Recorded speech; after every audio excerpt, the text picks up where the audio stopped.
하나님은 영이시니 예배하는 자가 영과 진리로 예배할지니라. 아멘.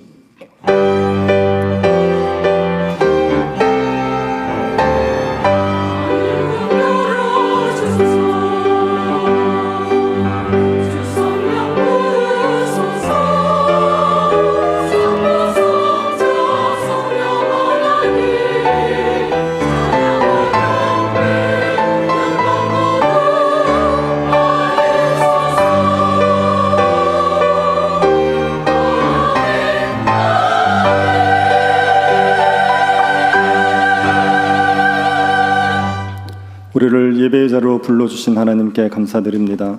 우리에게 복 주시기 원하신 하나님께서 이 예배를 통하여 신령한 복이 우리에게 넘쳐나게 하여 주옵소서.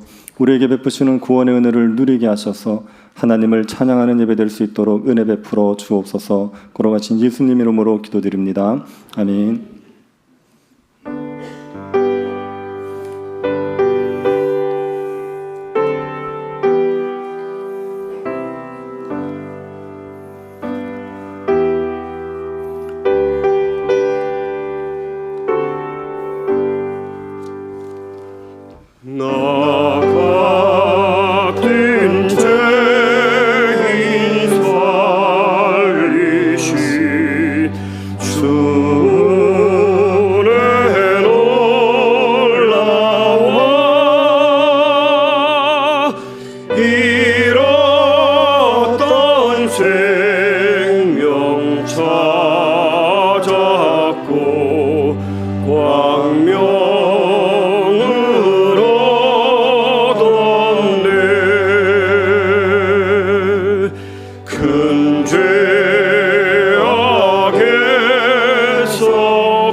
전능하사 천지를 만드신 하나님 아버지를 내가 믿사오며 그 외아들 우리 주 예수 그리스도를 믿사오니 이는 성령으로 잉태하사 동정녀 마리아에게 나시고 본디오 빌라도에게 고난을 받으사 십자가에 못 박혀 죽으시고 장사한 지 사흘 만에 죽은 자 가운데서 다시 살아나시며 하늘로 오르사 전능하신 하나님 우편에 앉아 계시다가 저리로서 산자와 죽은 자를 심판하러 오시리라.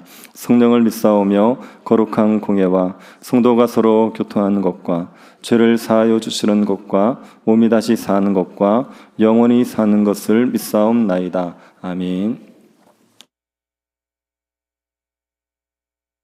다 같이 기도드리겠습니다. 하나님이 세상을 이처럼 사랑하사 독생자를 주셨으니 이는 저를 믿는 자마다 멸망치 않고 구원을 얻게 하려 하심이라. 아들을 보내심으로 세상 모든 민족이 구원을 얻어 하나님의 백성이 되기까지 쉬지 않으실 하나님, 우리의 모습에 상관없이 우리와 함께 하심으로 저마다의 삶을 살아내게 하시고 하나님이 정하여 지키게 하신 주의 날, 주의 전에 모여 예배드리게 하심을 감사드립니다. 특별히 새 생명을 초청하여 함께 예배드리오니 기쁨과 감사의 시간 될 수 있게 이 시간 함께하여 주시옵소서. 주의 사랑은 신실하여 말씀으로 우리와 늘 함께 하셨지만 주를 향한 우리의 마음은 한결같지 못하여 때때로 거룩함을 떠나 살고 우리의 욕심을 주장하며 살았던 시간들이 있었음을 고백합니다. 용서하여 주시고 예배를 통하여 우리의 영을 새롭게 하여 주시옵소서. 사랑의 주님, 세상에는 영원한 기쁨과 안식이 없음을 우리가 알고 인정할 수 있기 원합니다. 열심히 온 힘을 다해 쌓아가는 세상의 지식과 재물들이 우리에게 영원한 참 평안을 줄 수 없음을, 그리고 세상 그 무엇으로도 우리가 가진 걱정과 욕심을 이길 수 없음을 인정하고 예수 복음의 말씀만을 의지함으로 믿음의 삶을 성실히 살아갈 수 있기를 간절히 원합니다. 하나님의 자녀답게 거룩한 삶을 다짐하고 선한 영향력을 위한 노력을 한다 하지만 때때로 참지 않고 나를 주장하는 우리의 모습은 세상과 별반 다르지 않은 것 같아 힘들 때도 있습니다. 예수를 말하는 것만으로는 세상에 예수를 전하기에 부족할 것입니다.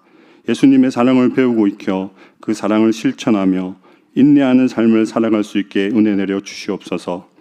나로 가득 찬 우리 모두의 마음에 형제와 이웃을 위한 사랑의 빈자리를 만들 수 있게 하시고 예배의 빈자리는 새 생명으로 채워갈 수 있기를 간절히 원하오니 주님 도와주시옵소서.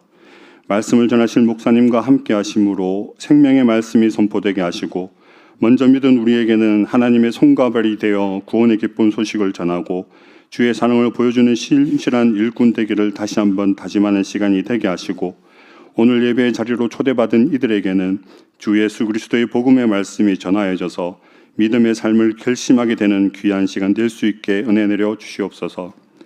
교회에 연로하신 어른들과 병중에서 힘들어하는 성도들을 주님 기억하시고 힘주시기를 원합니다.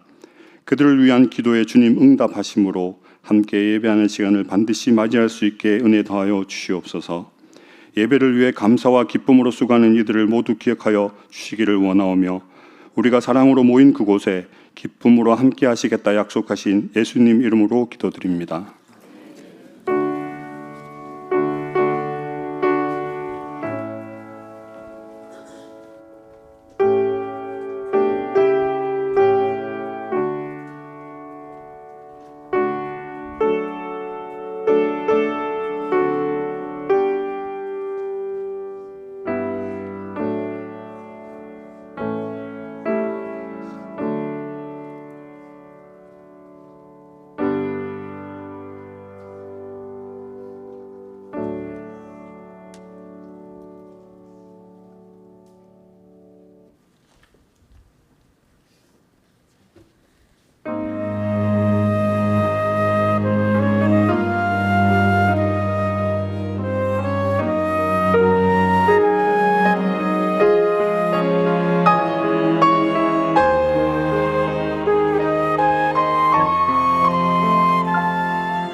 아멘.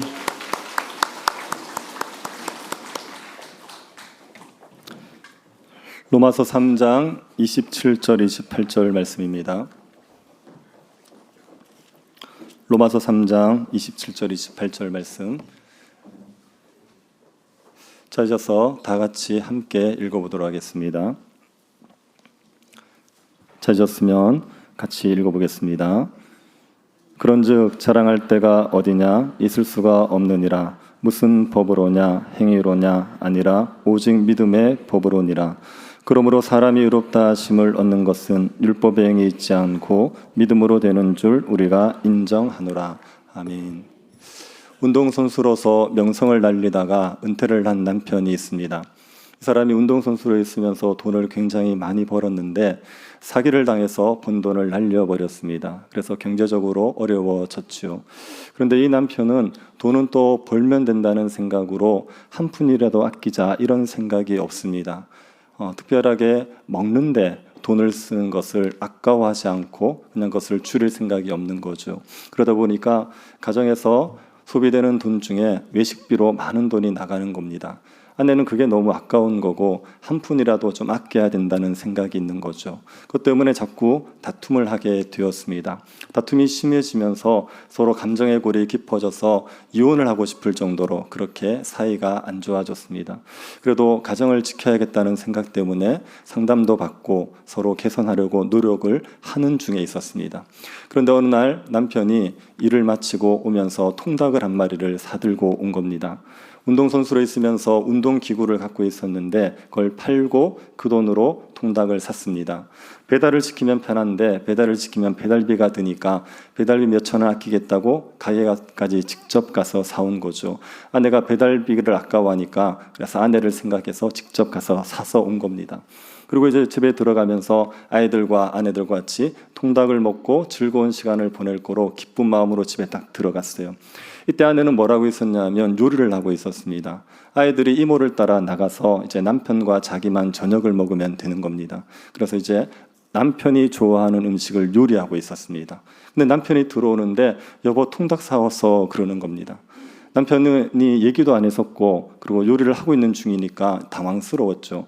그리고 통닭을 먹은 지 며칠 안 됐는데 또 통닭을 사오니까 마음이 안 들기도 했습니다. 결정적인 것은 내가 요리하고 있었는데 이거 어떡하지? 그러니까 남편이 뭐라 그랬냐면은 다시요. 아내가 요리를 하고 있는데 통닭을 사들고 왔습니다. 그래서 아내가 이 요리한 걸 어떡하지요? 그랬을 때 남편들 정답이 뭐지요? 밥 먹고 통닭 먹으면 되지. 이게 정답입니다. 그런데 이제 이 남편이 뭐라 그랬냐면 그냥 통닭 먹지 이렇게 해버렸어요. 그래서 아내는 그것 때문에 마음이 상했죠. 그래서 이제 그래도 이제 좋게 넘어가려고 그래서 이제 서로 좋게 얘기하려고 하다가 보니까 말을 섞다가 점점 감정이 상해버린 겁니다. 그래서 나중에는 서로 소리 지르면서 싸우게 됐습니다. 남편은 뭐라고 얘기하냐면 아니 내가 운동 기구를 팔아서 그 돈 가지고 배달비도 아껴가면서 통닭을 사왔는데 그 마음을 이해해 주지 못하냐고 소리를 지르는 거예요. 아내는 아니 내가 요리를 하고 있었는데 통닭 먹은 지 며칠 되지도 않았는데 아니 요리를 안 먹고 통닭을 먹겠다는 게 말이 되냐 그러고 화를 내고 싸운 겁니다. 그래서 소리를 지르면서 싸우다가 남편이 화가 나가지고 집을 뛰쳐나가 버렸어요. 집에 뛰쳐나가서 자기가 이제 일하는 그 직장에서 하룻밤을 그냥 자버린 겁니다. 싸워도 이제 외박을 한 적은 없었는데 그때는 너무 화가 나가지고 집에 들어가지 않고 그냥 작업실에서 외박을 했습니다. 여러분 남편의 마음이 이해가 되십니까? 뭐 처음 오신 분들은 그렇다 치더라도 계시는 분들은 뭡니까 도대체? 남편의 마음이 이해가 되십니까? 아내의 마음도 이해되시죠? 그런데 그게 통닭 한 마리를 가지고 그렇게 싸울 일입니까? 그냥 그러려니 하고 넘어갈 수 있는 문제 아닙니까? 근데 이게 워낙 쌓인 게 많다 보니까 별것 아닌 통닭 때문에 서로 감정이 상하도록 대판 싸워버린 거죠. 그렇게 사는 사람들이 있습니다. 별것 아닌데 그걸 이해하지 못해서 계속 치고받고 싸우는 사람들 있지요. 요양병원에 있던 80대의 노모를 데리고 병원에 간 50대의 아들이 있었습니다. 이 노모가 좀 몸이 안 좋다 그래서 병원에 데리고 간 거예요. 응급실에 데리고 갔는데 검사를 해보니까 아무 이상이 없는 겁니다. 그래서 다시 퇴원을 하라 이렇게 얘기했는데 이 아들이 퇴원을 거부하고 입원을 시켜달라는 겁니다. 그래서 병원에서 아무리 얘기해도 그냥 막무가내로 무조건 입원시켜달라는 거예요. 안 된다 그래도. 그래서 병원이 입원을 안 시켜주니까 이 아들이 그 노모를 그냥 응급실에 방치하고 가버렸어요. 응급실에 들어온 환자는 보호자의 동의가 없으면 못 내보낸답니다. 그래서 병원에서 내보내지도 못하고 그냥 응급실에 방치가 되어서 20일 동안 있었습니다. 그동안 있으면서 아들이 한 번씩 와서는 어떻게 하냐면 이 노모에게 욕설을 퍼붓는 거예요. 그냥 어머니라고 얘기하지 않고 너라고 얘기합니다. 너 빨리 죽어라. 너 때문에 내가 이 고생한다. 그리고 침대를 발로 차고 행패를 부리는 거예요. 병원에서 말려도 병원에다가도 대고 행패를 부리면서 난리를 쳤습니다. 응급실은 식사가 제공되지 않습니다. 그래서 응급실에 있으면 밥을 보호자가 갖다 줘야 되는데 아들이 노모에게 밥도 안 챙겨줬습니다. 그래서 답답한 의사들이 불쌍해서 의사들이 사비를 들여서 이 노모를 밥을 챙겨주는 정도가 되어버린 겁니다. 아니, 부모에게 이렇게 하는 아들이 어디 있습니까? 그 노모에게 욕을 하고 또 너라고 얘기하고 그 행패를 부리는 건 말도 안 되죠. 근데 부모에게 불효를 하는 아들들도 또 자녀들도 많이 있지 않습니까?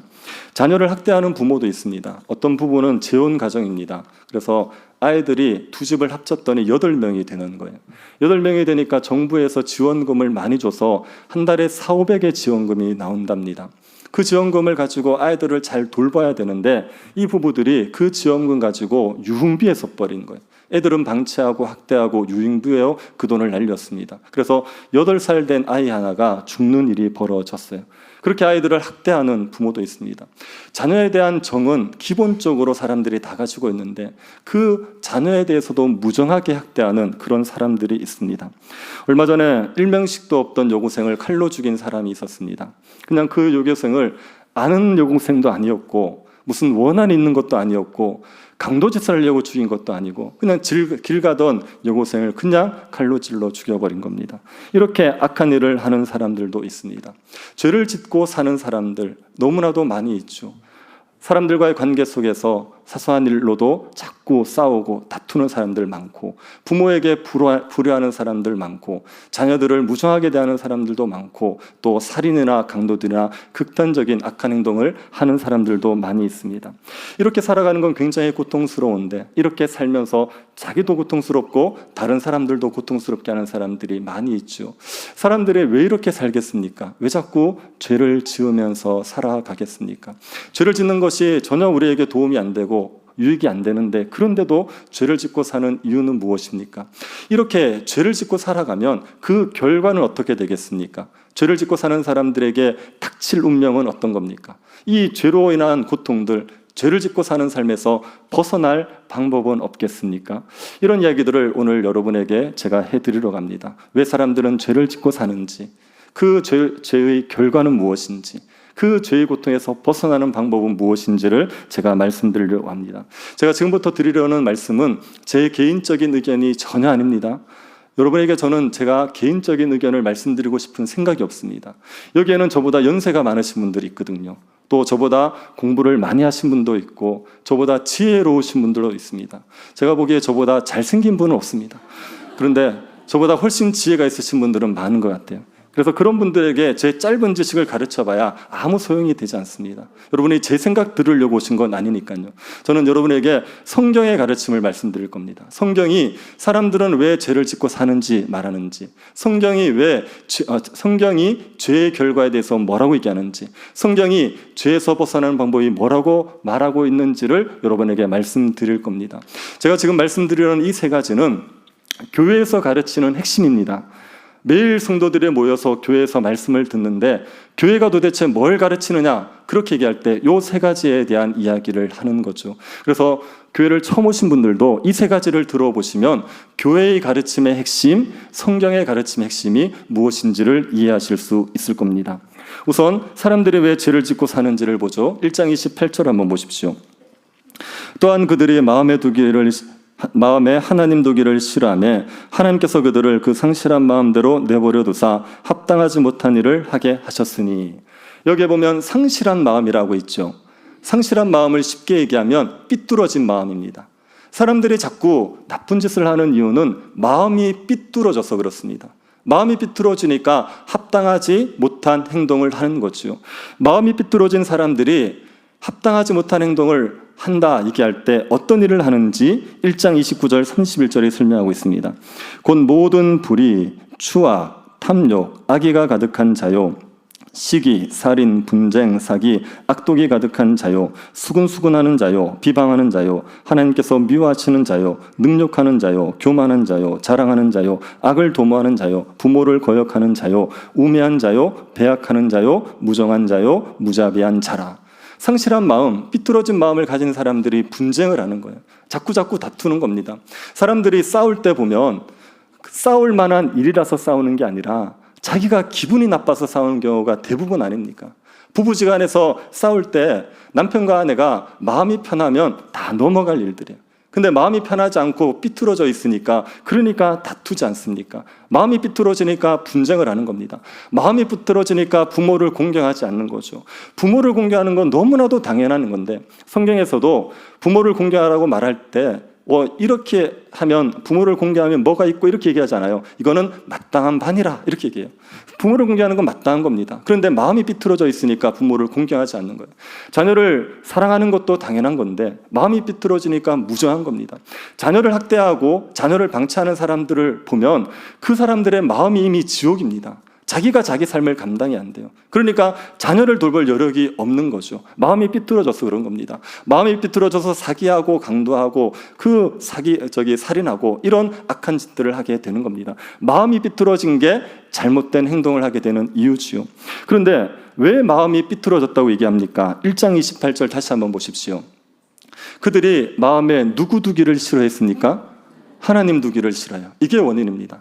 하나님을 마음에 두기 싫어하는 겁니다. 하나님을 생각하기도 싫고 하나님을 사랑하는 마음도 없고 하나님과 관계없이 하나님에게 관심 없이 살아가는 거예요. 그렇게 하나님을 마음에 두기 싫어하고 나니까 마음이 삐뚤어져 버렸어요. 원래 우리는 하나님과 교제하면서 살아가도록 만들어진 존재인데 우리의 마음에 하나님이 없자 그러자 우리의 마음이 삐뚤어져서 온갖 악한 일들을 하게 되는 겁니다. 문제는 우리의 마음에 하나님 두기를 싫어하는 것, 이게 가장 근본적인 문제입니다. 사람들이 왜 마음에 하나님 두기를 싫어할 것 같습니까? 하나님이 없다고 생각했어요? 그렇지 않습니다.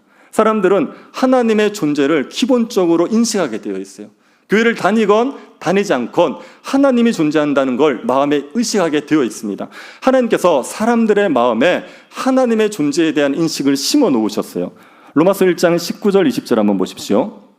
이는 하나님을 알만한 것이 그들 속에 보임이라. 하나님께서 이를 그들에게 보이셨느니라. 창세로부터 그의 보이지 아니하는 것들 곧 그의 영원하신 능력과 신성이 그가 만드신 만물에 분명히 보여 알려졌나니 그러므로 그들이 핑계하지 못할지니라. 하나님을 알만한 것이 사람들에게 보였다 이렇게 얘기하죠. 하나님께서 사람들에게 하나님에 대한 의식을 심어주신 겁니다.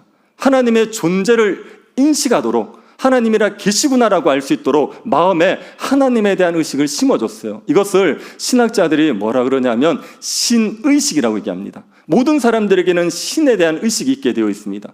그래서 종교를 이렇게 많이 만드는 겁니다. 하나님을 안 믿는 사람들도 수많은 종교를 만들어서 섬기는 이유가 뭐냐면 하나님의 존재, 신의 존재에 대한 의식이 있기 때문에 그렇습니다. 그래서 사람들은 모두가 신불신자 간에 교회를 다니지 않던지 간에 하나님이 계시구나 이거를 기본적으로 인식하게 됩니다. 저희 할머니는 교회를 안 다니셨거든요. 교회를 안 다니실 때 제가 할머니를 모시고 장에 가는데 제 차를 운전하고 있고 할머니 옆에 타고 계셨습니다. 같이 가다가 횡단보도가 이제 파란불에서 빨간불로 바뀌기 전에 노란불 있죠. 그때 이제 그 마지막 때 제가 차를 타고 가면서 이렇게 싹 통과를 했어요. 그래서 신호를 절묘하게 피해서 간 거죠. 그랬더니 옆에 있던 할머니가 아이고 하나님 감사합니다 그러는 거예요. 그래서 제가 깜짝 놀라서 아니 할매 교회를 안 다니잖아. 하나님 안 믿는데 왜 하나님께 감사하다 그래? 그렇게 얘기하니까 저 할머니 하시는 말씀이 아니 하늘에 머리 두고 사는 사람 중에 하나님 안 계시다고 생각하는 사람이 누가 있겠냐 이렇게 얘기하더라고요. 그 시골에서 전구집이시던 할머니가 그 신학자들이 하던 이야기를 하시더라고요. 모든 사람들은 하나님의 존재에 대한 인식이 있어요. 그래서 하나님이 없다라고 얘기하기 되게 어렵습니다.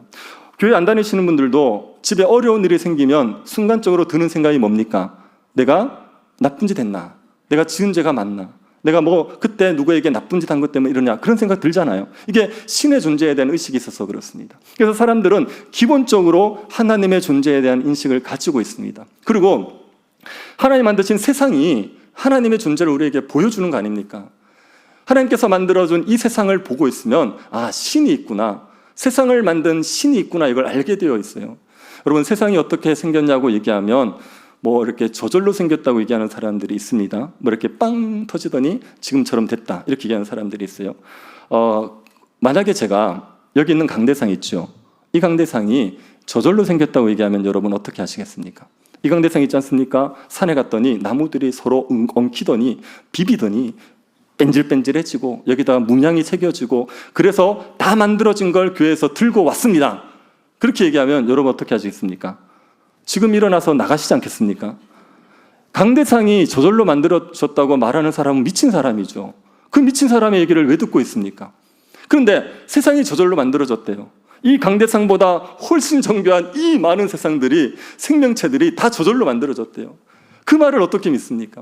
여러분, 저절로 만들어질 수 있는 것은 신밖에 없어요. 신만이 저절로 존재할 수 있습니다. 모든 피조세계들은 다 누가 만들어내야 되죠. 그러면 피조세계가 신이 아닌 이상 저절로 생길 수 없기 때문에 이 피조세계를 보면 그러면 하나님의 존재를 알 수가 있죠. 그래서 사람들이 난 하나님이 계신지 몰라서, 그래서 나 하나님 생각하지 않아서 이렇게 얘기할 수가 없습니다. 나중에 우리가 하나님 섬기지 않은 것 때문에 심판을 받게 되어 있습니다. 그럴 때도 핑계할 수 없다 그래요. 왜요? 하나님이 우리에게 신의 의식을 심어놨고 또 이 세상을 통하여서 하나님의 존재를 보여주셨으니까, 그래서 핑계할 수 없다고 얘기하는 겁니다. 하나님이 존재한다는 걸 몰라서 하나님을 마음에 두기 싫어하는 건 아닙니다. 그러면 왜 하나님을 마음에 두기 싫어합니까? 이유는요, 하나님을 마음에 모시면 내 마음대로 못 살거든요. 하나님이 내 마음에 계셔 보십시오. 어떻게 내가 내 마음대로 죄를 짓겠습니까? 하나님을 마음에 모셨는데 노모에게 그런 불효를 저지를 수 있습니까? 하나님을 마음에 모셨는데 사람을 죽이는 일을 할 수 있습니까? 하나님을 마음에 모시고 나면 내 마음대로 죄를 짓고 못 사는 겁니다. 이게 불편한 겁니다. 가출한 청소년들이 모여서 놀고 있습니다. 그러면 거기에 경찰관을 초대하겠습니까? 목사에게 거기 오라 그러겠습니까? 같이 놀고 있는데 마음대로 죄를 짓고 있는데 거기에 경찰관, 목사는 굉장히 부담스러운 존재입니다. 오는 것 자체를 싫어하는 거예요. 하나님을 우리의 마음에 모시면 우리의 삶이 불편하다고 생각해요. 우리가 내 마음대로 살 수 없다고 생각해요. 그래서 마음에 하나님 두기를 싫어하는 거예요. 그것 때문에 우리가 하나님을 마음에 두기 싫어하고 상실한 마음이 되어서 온갖 죄를 짓고 살아가는 겁니다. 그래서 여러분 이렇게 기억하십시오. 왜 사람들이 죄를 짓고 삽니까? 이러시면 다시 또 30분을 해야 됩니다. 정심을 못 드실 수 있습니다. 다시요. 사람들이 죄를 짓고 사는 이유가 뭐죠? 마음에 하나님 두기를 싫어했어요. 마음에 하나님이 없어서 하나님 두기 싫어해서 온갖 죄를 짓고 살아가는 겁니다. 그러면 죄를 짓고 살아가는 사람들에게는 그들에게는 어떤 결과가 주어집니까? 죄를 지으면 하나님의 진노가 있게 되어 있습니다. 1장 18절 한번 보십시오. 하나님의 진노가 불의로 진리를 막는 사람들의 모든 경건하지 않음과 불의에 대하여 하늘로부터 나타나느니. 하나님의 진노가 하늘로부터 나타나요. 어떤 사람들에게요? 불의로 진리를 막는 사람들, 불의를 행하여서 진리를 거스리는 사람들, 그 사람들에게 하나님의 진노가 나타납니다. 하나님께서 진노를 내리시는 죄는 두 가지입니다. 첫 번째가 경건하지 않음, 두 번째가 불의. 이 두 가지의 죄에 대해서 하나님께서 진노하시게 되어 있습니다. 경건하지 않으면 불경건이라고도 얘기합니다. 이 불경건은 하나님께 감사하지 않는 거예요. 하나님을 영화롭게 하지 않는 겁니다. 이게 불경건의 죄입니다. 하나님에게 내가 악을 행하지 않았다 이렇게 얘기할지라도 하나님에 대해서 아무것도 안 했다, 그 자체로 불경건의 죄로 하나님의 진노를 당해야 됩니다. 이런 경우를 한번 생각해 보십시오. 그 80대 노모에게 너라고 하고 욕하고 발길질한 그 아들은 벌을 받아야 됩니까? 안 받아야 됩니까? 받아야 되죠. 당연히 벌을 받아야 됩니다. 아니 그렇게 악한 아들이 어디 있습니까? 벌을 받아야 되죠. 그런데 80대 노모에게 너라고 하지도 않았고 욕도 안 했고 발길질도 안 했어요. 단 전혀 찾아가지 않았습니다. 전화도 안 했습니다. 명절에도 안 가고 어버이날에도 안 가요. 그 아들은 벌을 받아야 됩니까? 벌 안 받아도 됩니까? 벌 받아야 되죠. 아니 노모에게 악을 안 했다고 해서 죄가 없는 거 아니지 않습니까? 아들로서 딸로서 당연히 해야 될 자식의 도리를 안 했잖아요. 그 부모의 은혜로 살아놓고 그렇게 부모의 은혜로 살아놓고 아무것도 안 했으면 그 자체로도 진노를 받아야 될 죄가 되는 거죠. 하나님이 세상을 만들었다고 생각해 보십시오. 하나님이 세상을 만드셨으면 그 세상 속에서 우리가 살잖아요. 하나님 만드신 세상 속에서 온갖 것들을 공급받고 다 살잖아요. 그런데 그 하나님 앞에 감사를 안 해요. 그 하나님 앞에 영광을 안 돌려요. 그러면 그것도 죄인 것 아닙니까? 그래서 하나님께 감사하지 않고 하나님께 예배하지 않은 것, 그것이 불경건의 죄고 그 죄 때문에 우리가 진노를 당해야 됩니다. 그리고 불의의 죄가 있습니다. 불의의 죄라는 건 우리가 쉽게 얘기하는 죄들 있지 않습니까? 거짓말하고 도둑질하고 그리고 사기치고 이런 것들, 그런 것들이 불의의 죄가 되는 거죠. 이 죄, 불경건과 불의의 죄 때문에 하나님의 진노를 당하게 되는 겁니다. 그러면 하나님은 어떻게 진노하십니까? 하나님께서 우리에게 진노를 내리시는 방식은 두 가지입니다. 우리가 죄를 지으면 그 즉시로 내려지는 진노가 있어요. 그리고 하나님이 참으셨다가 내리시는 진노가 있습니다. 죄를 지으면 즉시 내리는 진노를 현재적인 진노라고 얘기하고, 참으셨다가 내리는 진노를 미래적인 진노라고 얘기합니다.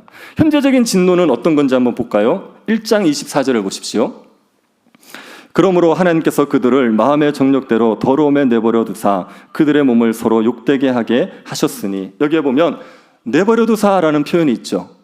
자신의 정욕대로 더러움에 내버려 두셨다, 이렇게 표현하고 있죠. 1장 26절도 보십시오.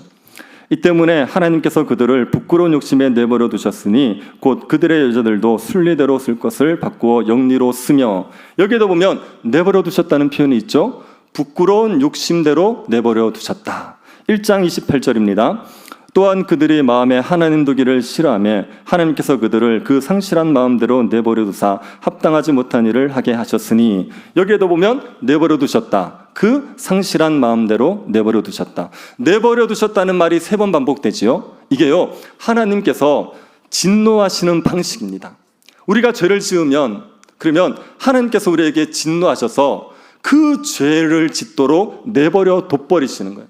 내버려 두는 게 하나님의 현재적인 진노입니다. 죄를 내버려 두면 어떻게 되겠습니까? 죄가 점점 커져요. 점점 커지고 죄로 인한 고통들은 점점 심해지게 되는 겁니다. 부부가 처음부터 원수처럼 싸우는 경우 없습니다. 여러분, 신혼 때 원수처럼 싸우셨습니까? 아니요. 그때는 알콩달콩하지 않았습니까? 그런데 한 번 싸우고 그 감정들이 풀리지 않아서 더 심해지면서 그 다음에 더 심하게 싸우고, 그러다가 나중에는 할 말 안 할 말 다 하면서 원수처럼 싸우게 되는 거예요. 죄를 내버려두면 점점 죄가 심해지는 겁니다. 자기 부모에게 처음부터 너라고 얘기하고 발길질하고 욕하는 그런 자녀 없습니다. 그 불효가 처음에는 약한 걸로 시작됐지만 그게 점점 강해져서 그렇게 페르나저적인 모습이 되어버리게 되는 거죠. 사람이 멀쩡하게 있다가 어느 날 나가서 길거리에 사람을 죽인다, 이런 일은 못합니다. 처음에 작은 죄부터 짓는 거예요. 그 죄가 방치되면서 점점 심해져서 살인죄에 이르게 되는 거죠. 우리가 죄를 지으면 그 죄를 짓도록 내버려 두시는 방식, 이게 하나님께서 현재적으로 내리시는 진노입니다. 그 진노만 있는 게 아니라 미래적인 진노도 있습니다. 1장 32절을 보십시오.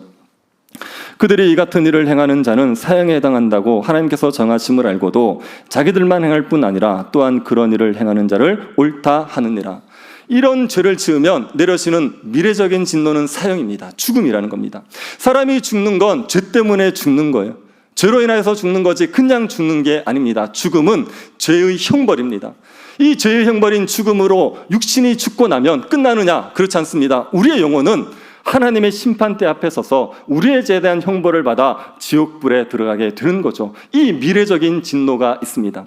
하나님께서 죄에 대해서 현재적인 진노를 내리는 게 벌이기도 하지만 하나님의 긍휼이기도 해요.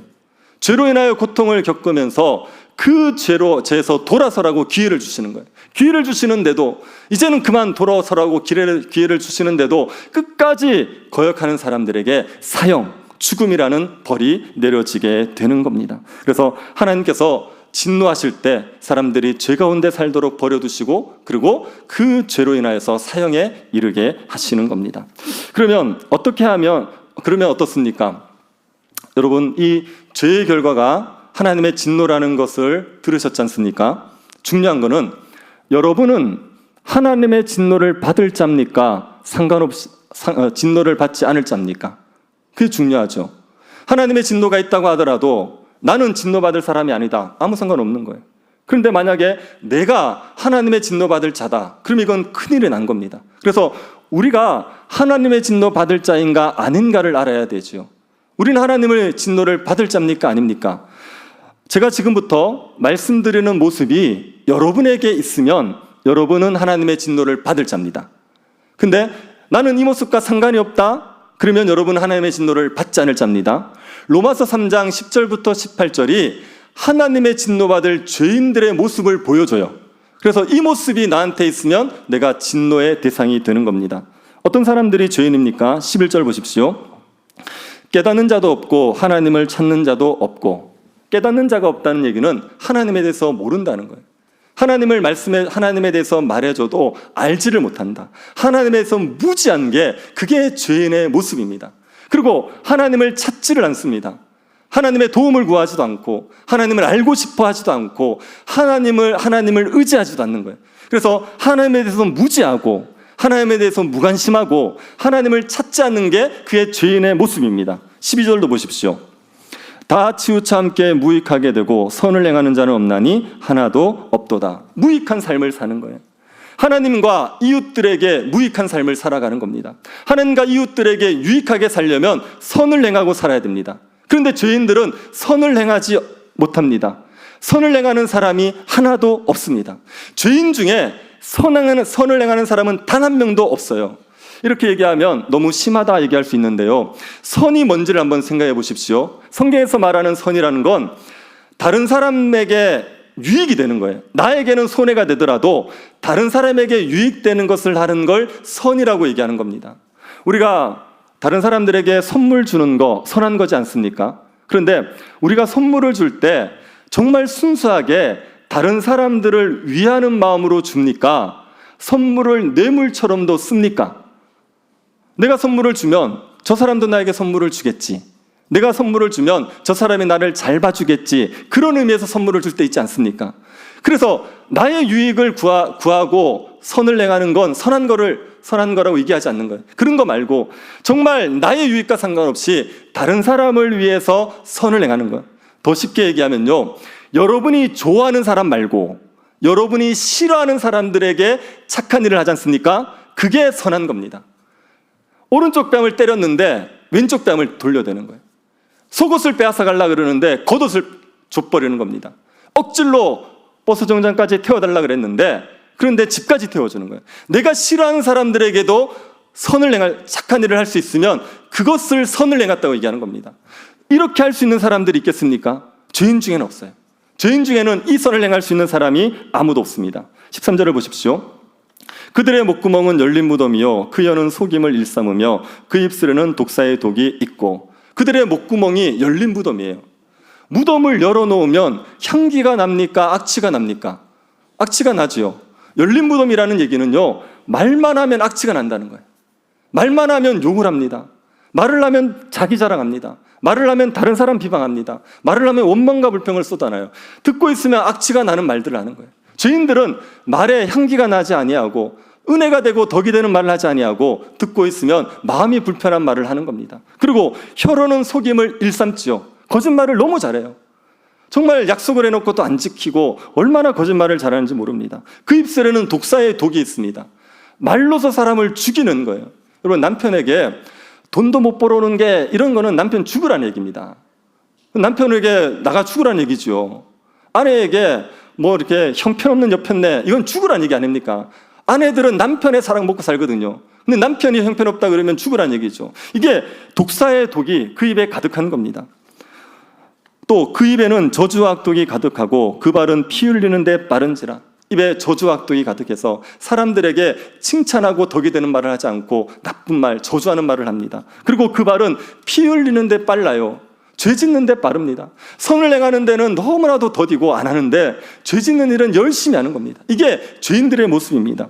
결정적으로 그리고 16절, 17절에 보면 개인적으로 어떤 삶을 사는지를 보여줍니다. 16, 17절 보십시오. 파멸과 고생이 그 길에 있어 평강의 길을 알지 못하였고. 죄인들의 삶에는요, 파멸과 고생이 있습니다. 그래서 뭐를 모르느냐? 평강을 모릅니다. 밤낮 사는 게 괴로워요. 밤낮 사는 게 힘들고 마음의 평안이라는 걸 모릅니다. 제가 아이들 가르칠 때 수업하면서 안 믿는 애들에게 성경 수업을 하는데 그때 물었어요. 너희들도 살다 보면 마음이 힘들 때 있지 않느냐, 마음이 불안하고 마음이 괴롭고 그럴 때 있지 않느냐, 이렇게 얘기했거든요. 그랬더니 한 아이가 뭐라 그러냐면, 목사님 항상 그런 거 아니에요 그러더라고요. 마음이 항상 힘들고 괴로운 게 정상 아닙니까? 이렇게 얘기하더라고요. 그러니까 평강이 뭔지를 모르는 거예요. 죄인들의 삶에는 평강이 없습니다. 하나님께서 주시는 그 말할 수 없는 그 마음의 편안함과 기쁨, 이걸 죄인들은 모른단 말이에요. 이게 죄인들의 모습입니다. 그리고 마지막 18절이 죄인들의 모습입니다. 그들의 눈앞에 하나님을 두려워함이 없느니라 함과 같으니라. 이게 중요한 특징이에요. 죄인들은 하나님을 두려워하잖아요. 하나님을 의식하지도 않을 뿐 아니라 하나님에 대한 두려움이 없습니다. 하나님을 두려워하면 8살짜리 아이를 학대하여서 죽이겠습니까? 하나님을 두려워하면 부모에게 그런 패륜적인 일을 하겠습니까? 하나님을 두려워하지 않는다는 것, 하나님을 의식하지 않는다는 게 죄인들의 모습인 겁니다. 어떻습니까? 여러분은 이 죄인들의 모습이 있습니까? 없습니까? 제가 말씀 안 드렸군요. 대답하지 않는 것도 죄입니다. 여러분에게는 이 죄인들의 모습이 있어요? 없어요? 있죠. 이거 없는 사람이 누가 있어요? 여기에서 자유롭다고 말할 수 있는 사람이 누가 있습니까? 너나 할 것 없이 다 이런 모습이 있습니다. 그래서 우리가 다 죄인이고 하나님의 진노 아래 있고 진노받을 자들이란 말입니다. 우리에게는 뭐가 필요하냐면 이 진노에서 피할 수 있는 방법이 필요해요. 어떻게 하면 우리가 죄의 고통에서 벗어날 수 있느냐, 이게 필요한 겁니다. 죄의 고통에서 벗어날 수 있는 방법이 뭡니까? 제가 안 되는 것부터 말씀드릴게요. 이 방법은 절대로 안 되는 방법이고 100% 실패하는 방법입니다. 20절 보십시오. 그러므로 율법의 행위로 그의 앞에 의롭다 하심을 얻을 육체가 없나니 율법으로는 죄를 깨달음이라. 율법의 행위로 의롭다 하심을 얻을 육체가 없다, 이 말이 우리가 율법을 지켜서 하나님의 진노를 피할 수 있는 사람은 아무도 없다는 얘기입니다. 쉽게 얘기하면 착하게 살아서 진노를 피할 수 있는 사람은 아무도 없다는 얘기예요. 우리가 착하게 살면 하나님의 진노를 받습니까? 안 받습니까? 안 받아요. 착하게 살면 안 받아요. 그런데 문제는 뭡니까? 착하게 못 산다는 거예요. 우리는 착하게 살아갈 수가 없습니다. 여러분, 율법 중에 6계명이 뭐냐면 살인하지 말라는 계명입니다. 살인하지 말라는 계명은 다른 사람들에게 욕도 하지 마라, 사람을 멸시하는 말도 하지 말라, 이게 살인하지 말라는 계명이에요. 여러분이 지금부터 죽을 때까지 6계명을 지킬 자신이 있으십니까? 단 한 번도 다른 사람에게 욕하지 않고 무시하는 말 하지 않고 다른 사람들을 멸시하는 말 하지 않고 살아갈 자신이 있으십니까? 안 되는 거예요. 우리가 착하게 살면 진노를 피할 수 있겠지만, 그러나 그 누구도 하나님의 진노를 피할 만큼 착하게 살아갈 수 있는 사람이 없다는 겁니다. 그래서 율법의 행위로는 의로워질 수 없다, 율법을 지켜서는 하나님의 진노를 피할 수 없다고 얘기하는 거예요. 그래서 여러분, 착하게 살아서 하나님의 진노를 피하겠다고 얘기하는 건 다 실패할 수밖에 없습니다. 그러면 어떻게 해야 됩니까? 21절, 22절이 다른 방법입니다. 이제는 율법에 하나님의 하늘가 나타났으니 율법과 선지자들에게 증거를 받은 것이라. 곧 예수 그리스도를 믿음으로 말미암아 모든 믿는 자에게 미치는 하나님의 은이 차별이 없느니라. 율법을 지켜서 진노를 피하는 것 말고 예수를 믿음으로 말미암아 진노를 피하는 방법이 우리에게 열려졌습니다. 우리가 뭘 해서가 아니라, 우리가 착하게 살아서가 아니라, 우리가 말씀에 잘 순종해서가 아니라, 예수를 받아들이면, 예수를 믿기만 하면 그것 때문에 하나님의 진노에서 벗어난다는 거예요. 예수를 믿는다고 말할 때 예수님을 어떤 분으로 믿어야 됩니까? 25절을 보십시오. 이 예수를 하나님이 그의 피로서 믿음으로 말미암은 화목제물로 세우셨으니 이는 하나님께서 길이 참으시는 중에 전에 지은 죄를 관가하심으로 자기의 의로우심을 나타내려 하심이니. 여기에 보면 화목제물이라는 말이 있습니다. 화목제물. 예수님을 믿는다고 말할 때 예수님이 우리 대신에 화목제물이 되셨다는 걸 믿는 거예요. 화목제물이라는 얘기는 하나님의 진노를 풀어드리기 위해서 드리는 제사입니다.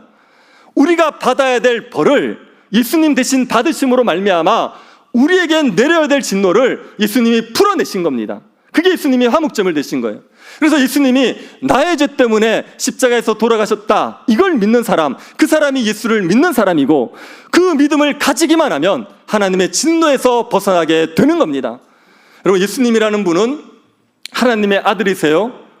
그분이 아무 죄가 없으신데 우리를 위해서 십자가에서 죽으셨습니다. 그리고 그분이 죽고 끝난 게 아니라 다시 부활하셨어요. 이 예수님에 대한 사실을 받아들이면 그게 예수를 믿는 겁니다. 저를 한번 따라 하시겠습니까? 예수님은 하나님의 아들이다. 예수님은 우리 죄 때문에 십자가에서 죽으셨다. 예수님은 부활하셨다. 이게 예수님에 대한 고백이에요.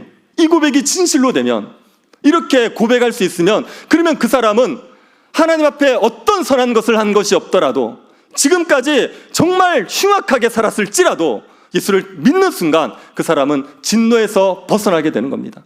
그리고 그 사람이 진노에서만 벗어나는 게 아니라 의로워진다고 얘기해요. 의로워진다는 얘기는요, 하나님의 자녀가 된다는 얘기예요. 하나님의 진노를 받아야 될 죄인이었는데, 하나님의 심판을 받아 지옥에서 영원히 살아야 될 죄인이었는데, 예수를 믿기만 하면 그 사람이 하나님의 자녀가 되어버려요. 하나님의 자녀가 되면 하나님이 주시는 모든 복을 다 누리는 겁니다.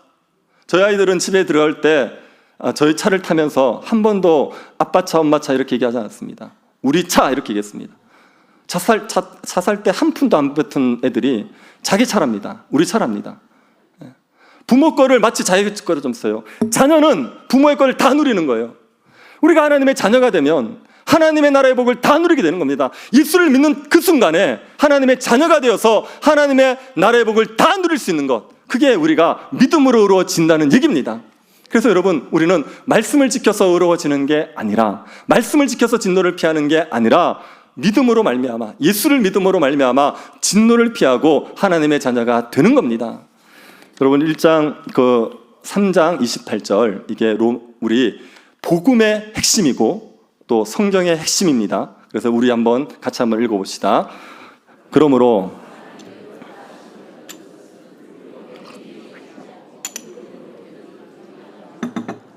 사람이 의롭다 하심을 얻는 것, 사람이 진노를 피하고 하나님의 자녀가 되는 것, 그것은 율법의 행위에 있지 않고 말씀을 지킴으로 되는 게 아니고, 착하게 살아서 되는 게 아니고, 뭔가 선한 일을 해야 되는 게 아니고 믿음으로 되는 줄 우리가 안다는 거예요.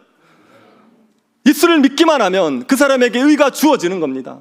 예수를 믿기만 하면 진노에서 벗어나 자녀가 되는 겁니다. 이게요, 모든 종교와 기독교의 결정적인 차이입니다. 모든 종교는 덕을 쌓아야 돼요. 공을 쌓아야 돼요. 수행을 해야 돼요. 신에게 잘 보여야지, 신에게 뭔가를 바쳐야지, 그래야 신이 주는 구원을 누리는 게 모든 종교 얘기입니다. 그런데 기독교는 그렇지 않아요. 기독교는 우리가 신에게 뭘 바쳐서 뭘 받아내야 되는 종교가 아니라, 예수 그리스도께서 다 이루신 걸 믿음으로 받아들이기만 하면 다 받는 종교입니다. 우리가 해야 되는 일은 믿음으로 받아들이는 일이지, 하나님 앞에 잘 보이기 위해서 착한 일이나 뭔가를 갖다 바치는 일이 아니라, 우리가 주님이 하신 일들을 믿음으로 다 받아들이기만 하면 죄를 다 용서하시고 우리를 의롭다 하셔서 하나님의 자녀로 삼아 주시는 겁니다. 이게 복음이란 말이에요. 이게 교회에서 얘기하는, 교회에서 가르치는 가장 중요한 핵심입니다. 그래서 여러분이 지금이라도 예수를 받아들이시면, 지금이라도 예수는 이미 나를 위해 화목제물을 되셨다는 걸 믿으면 여러분의 삶에 하나님의 진노가 사라지고 여러분이 하나님의 자녀가 되어서 복을 누리면서 살아갈 수가 있습니다. 여러분, 예수를 믿어서, 여러분이 교회 오셔서 예수를 믿으셔서 뭐가 좋으실 것 같습니까? 교회 오면 부자가 됩니까? 교회 오면 높아집니까? 죄송하지만 여러분을 데리고 오신 분이 부자든가요? 여러분을 데리고 오신 분이 높아진 사람입니까? 교회에 온다고 해서 그런 복을 다 누린다고 얘기하잖아요. 근데 교회 와서 우리가 예수를 믿어서 누리는 복 중에 정말 좋은 복은 뭐냐 하면 평강이라는 거예요. 파멸과 고생의 길을 살면서 삶의 평강을 몰랐던 사람들이 평강이 뭔지를 몰라요. 마음이 편하게 지내는지 몰라요. 하루 종일 마음 편하게 지낼 수 있는 그 비결을 모르는 거예요. 그런데 예수를 믿고 나서 진노에서 벗어나고 하나님의 자녀가 돼서 하나님이 나를 사랑한다는 게 마음에 믿어지는 순간 우리의 마음에 평강이 밀려오는 겁니다. 두려움과 염려와 근심과 걱정들이 사라져버리고 우리의 삶에 하나님의 은혜 때문에, 하나님이 주시는 그 사랑 때문에 아무 염려 없는 평강을 누리며 살아가게 되는 겁니다. 이게 너무 좋은 거예요. 이게 너무 좋은 거예요. 여러분, 교회 다니시는 분들 중에 예수 때문에 사신 분들이 굉장히 많습니다. 자, 저를 보십시오. 예수 때문에 본인이 살았다고 생각되는 분들은 저를 보시면서 좀 끄떡끄떡 해주십시오. 보십시오. 이분들 다, 저도 마찬가지고요. 예수님을 제가 10대 때 안 만났으면 저는 말라 죽었습니다. 지금은 살쪄 죽을 것 같은데 말라 죽었을 거예요. 얼마나 마음의 번민들과 괴로움들이 끊이지 않는지요. 평강을 모르고 살았는데요. 예수를 받아들이고 나서 하나님의 존재를 알고 그분의 사랑을 확신하고 나니까 내가 행함으로 이루어지는 게 아니라 믿음으로 이루어진다는 이 복음을 받아들이고 나니까 그때 말할 수 없는 평강이 밀려오는 거예요. 하나님이 나를 사랑하신다는 겁니다. 그 천지를 만드신 하나님께서 나 같은 자를 사랑하셔서 나에게 가장 좋은 것들을 아끼지 않으시고 나에게 끊임없이 은혜를 부으신다는 거예요. 내가 죄를 지어도, 내가 엉터리같이 살아도, 내가 하나님 앞에 부끄럽게 살아도 하나님께서 여전히 나에게 은혜를 베푸신다는 거예요. 그 복음이 믿어지는 순간 마음에 밀려오는 평강, 그것 때문에 죽지 아니하고 살아나게 된 겁니다. 그러니까 여러분도 예수를 믿으시면 이 평강을 누리십니다. 이 평강을 누리면서 하나님이 주시는 하나님의 자녀로서의 복을 마음껏 누리며 살아가실 수가 있습니다. 그러니 예수 그리스도를 믿음으로 받아들이셔서 이 구원의 은혜를 누리시게 되기를 축복합니다. 여러분이 오늘 설교를 딱 듣고 그래, 나 이제부터 예수를 받아들이자, 나 예수를 믿기로 했어, 이렇게 결정하시는 겁니다. 그리고 다음 주부터 교회를 안 와요. 그리고 이제 마음대로 살아요. 자, 그러면 그 사람은 예수를 믿는 겁니까? 안 믿는 겁니까? 그거 가짜예요. 왜 그런지 한번 보십시오. 로마서 3장 31절입니다. 그런즉 우리가 믿음으로 말미암아 율법을 파기하느냐? 그럴 수 없느니라. 도리어 율법을 굳게 세우느니라. 우리가 예수를 믿음으로 이루어지고 나면 율법을 파기하느냐? 율법을 안 지키고 막 사느냐? 그렇지 않다는 겁니다. 도리어 율법을 굳게 세운다. 도리어 율법을 더 잘 지키고 산다고 얘기하는 거예요. 우리가 예수를 믿으면 우리가 율법과 상관없이 마음대로 사는 게 아니라 이제는 예수 믿었으니까 마음대로 죄를 지어도 되겠구나, 그렇게 살지 않고 더 말씀에 순종하고 살아간다는 거예요. 말씀에 순종하고 살아서 구원을 얻는 건 절대로 아닙니다. 그러나 예수를 믿어 구원을 얻으면 말씀에 순종하고 살아가요. 나를 위해서 예수님이 죽었다는데요, 나를 위해서 예수님이 십자가에서 못 박혀 돌아가셨다는데 그 예수님을 믿는다고 말하면서 내 마음대로 살아요? 결코 그럴 수 없습니다. 그래서 여러분이 진짜 예수를 받아들이신다면 여러분이 율법을 지키면서 말씀에 살아가시게 되어 있습니다. 그때가 여러분이 정말 예수를 믿으시는 거예요. 오늘 처음 오셔가지고 기독교를 다 알았다고 얘기하실 수는 없겠죠. 그렇게 되지 않습니다. 그리고 여러분이 기독교를 모르는데 믿음을 가진다고 말하는 것도 거짓말입니다. 그렇게 되지 않습니다. 여러분이 교회를 잡고 오셔서 복음을 들으시고 정말 하나님이 살아계시고 그분이 우리들을 위해서 아들을 주셨고 그분을 믿으면 우리가 구원 얻는다는 이 진리를 마음에 참되게 믿으셔서 그래서 구원의 은혜를 누리시는 모든 분들 될 수 있기를 간절히 바랍니다. 자비하신 하나님, 우리에게 은혜를 베풀어 주셔서 감사드립니다. 하나님의 말씀을 지켜서 진노를 피할 수 없는 우리들에게 예수 그리스도를 보내주시고 예수님을 믿음으로 우리가 하나님의 진노를 피하고 하나님의 자녀가 되게 하여 주신 것을 감사드립니다. 하나님께서 우리에게 성령의 충만함을 주셔서 예수 그리스도를 믿는 믿음을 가지게 하여 주시고 하나님이 주시는 구원의 은혜를 모두가 누릴 수 있도록 역사하여 주옵소서. 걸어가신 예수님 이름으로 기도드립니다.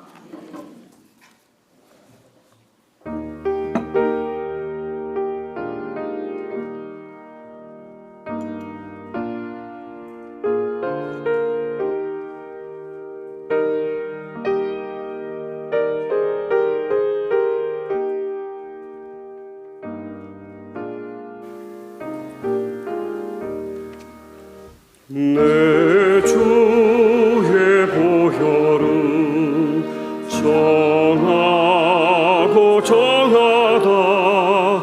내 죄를 정케 하신 주 나로 하신다. 내가 주께로 지금 가오니 십자가의 보혈로 날 씻어주소서. 약하고 추해도 주께로 나가면 힘주 시간의 추함은 곧 씻어주시네. 내가 주께로 지금 가오니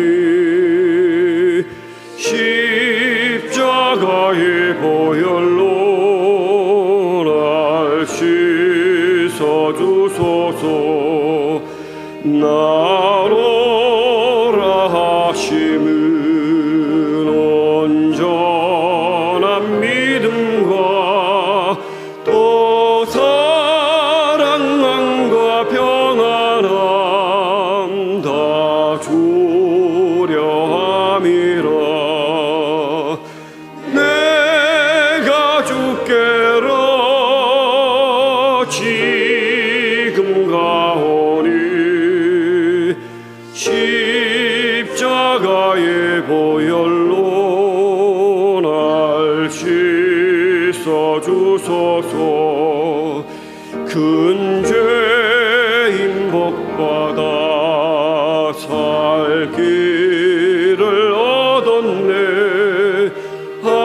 한없이 넓고 큰 은혜 베풀어 주소서.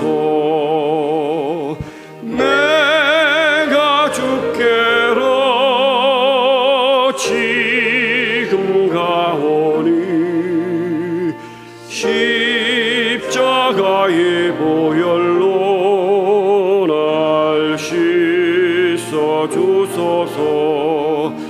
그 피가 맘속에 큰 증거 됩니다.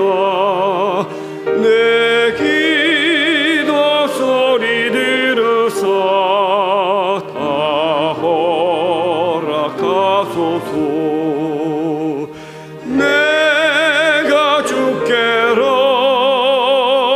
지금 가오니 십자가의 보혈로 날 씻어주소서.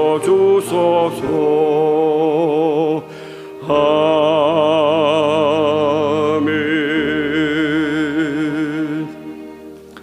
우리를 만드시고 먹이시고 돌보시는 하나님께 감사드립니다. 주의 은혜 감사함으로 드리는 모든 예물들을 주께서 기쁘게 받아주시고 주께 즐거이 드린 손길들의 은혜를 더하여 주옵소서. 선하늘에 부여할 수 있도록 모든 것들을 넉넉하게 공급하여 주옵소서. 삶의 여러 가지 고난 가운데 있는 영혼들을 주께서 불쌍히 여겨 주옵소서. 여러 가지 고난 가운데 주의 도움을 구할 때 주의 구원의 은혜를 허락하여 주옵소서. 베드로의 장모의 일병을 치료하신 하나님께서 질병의 고통 가운데 있는 영혼들을 치료하여 주옵소서. 줄인 영혼들을 오병이의 기적으로 먹이신 주님께서 경제적으로 어려움 가운데 있는 성도들에게 일용할 양식을 공급하여 주옵소서. 풍랑이는 바다 위에서 두려워하던 제자들에게 오셔서 풍랑을 잠잠케 하신 주님께서 삶의 풍랑으로 염려하고 근심하는 영혼들에게 평강을 허락하여 주옵소서. 영적으로 죽어있고 병들어 있는 영혼들이 하나님의 은혜 가운데서 살아나게 하시고 기쁨과 평강을 누리며 살아가게 하여 주옵소서. 사망의 음침한 골짜기를 지나고 있는 영혼들에게 주의 지팡이와 막대기가 함께함을 믿어 해를 두려워하지 않고 담대할 수 있을 은혜 또한 허락하여 주옵소서.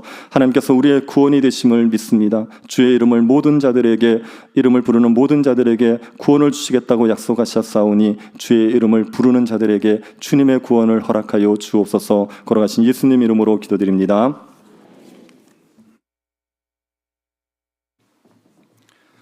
네, 교회 소식입니다. 오늘 새생명 축제에 초대되어 오신 분들을 환영합니다. 교회에서 준비한 선물을 받아가시고 6층 식당에서 식사를 하고 가시기 바랍니다. 임직 감사 예배가 이번 주 토요일 26일 오후 2시에 있습니다. 많이 오셔서 축하해 주시기 바랍니다. 오후 예배 후에 목양실에서 전도회 리더 모임이 있습니다. 25일 이번 주 금요일은 전교인 금요 기도회로 모입니다. 많이 참석하시기 바랍니다. 교우 소식입니다. 우중광 집사님의 아들 결혼식을 마치고 감사 식사 제공을 하셨습니다. 박은양 집사님의 자녀 정지한 양의 결혼식이 11월 2일 오후 3시 30분에 서울의 더 청담 2층 노블레스 홀에서 있습니다. 축하해 주시기 바랍니다. 이상입니다. 오늘 교회에 초청받아 오신 분들을 환영합니다. 교회에서 선물을 준비해서 지금 나눠드리려 하겠습니다. 초청받아 오신 분들은 자리에서 한번 일어서 주시면 우리 장로님들이 선물을 나눠드리겠습니다. 몸에 스티커를 붙이고 계신 분들은 다 일어서 주시면 되겠습니다. 네. 나눠드리는 선물은 실리콘 무슨 락 하여튼 실리콘으로 된 음식을 보관할 수 있는 거랍니다. 하여튼 좋은 거라고 제가 들었습니다. 스티커를 붙이지 않으셨더라도 오늘 처음 오신 분들은 자리에서 일어서 주시면 되겠습니다. 네, 선물 받으신 분은 앉으셔도 되겠습니다.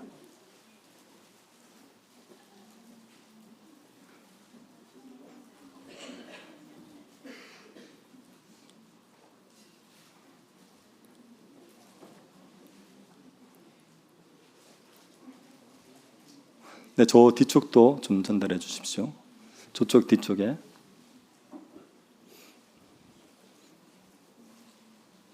네, 우리 아이들도 다 챙겨주시면 되겠습니다. 네, 우리 오늘 처음 오신 분들 박수로 한번 환영하도록 하겠습니다.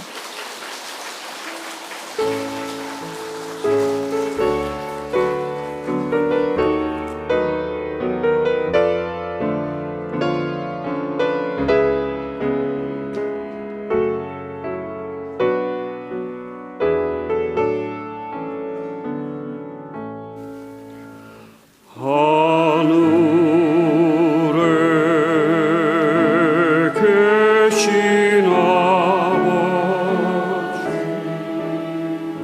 이름 거룩하사 주님 나라 임하시고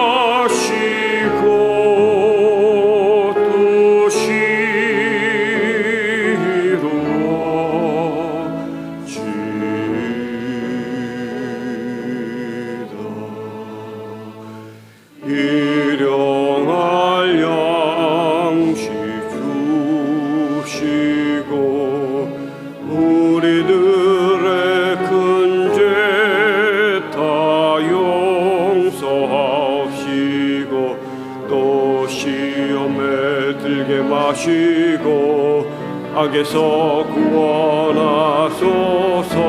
내게 주의 나라 주의 권세 주의 영광 영원히